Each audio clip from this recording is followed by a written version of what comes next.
Camarat Canicattì finita 0-0, siamo col tecnico del giovane Camarat Renato Maggio. Mister, una gran bella partita dei suoi ragazzi che hanno contenuto alla grande un Canicattì sicuramente sulla carta superiore, ma in campo si va 11 contro 11, ci vuole voglia, volontà e questi ragazzi oggi hanno dimostrato di essere grandi dopo Campofranco. Hai detto bene, non era facile contro questo campo Canicattì perché ha una squadra veramente di altissimo livello. A prescindere dai singoli, ma c'è un gioco collettivo che mi devo complimentare con mister Seppi Catania che veramente ha messo in campo una grandissima squadra.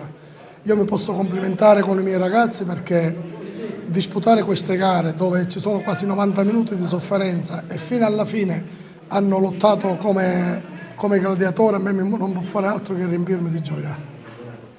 Domenica prossima la sfida a Cacca, ma a questo punto il Camarat deve continuare a fare punti perché sta meritando di farli i punti. Ma guarda, io sono sincero, noi stiamo andando al di sopra delle aspettative, questo perché vuol dire che il lavoro paga e i ragazzi si applicano.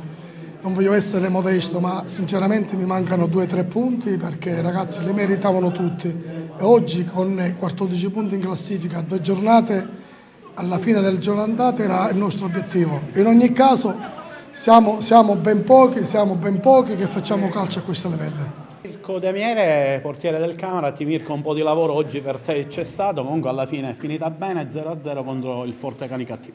Oggi l'importante era fare il risultato perché venivamo da diverse gare dove abbiamo perso immeritatamente. Domenica siamo riusciti a fare 3 punti, oggi era importante dare continuità. Partiamo da domenica scorsa, 3 grandi parate poi hanno consentito al Camarat negli ultimi minuti di vincere. Oggi invece forse meno lavoro ritengo. Domenica è stata una partita importante a livello personale, il gruppo è riuscito a trovare il gol ed è questo l'importante, fare 3 punti.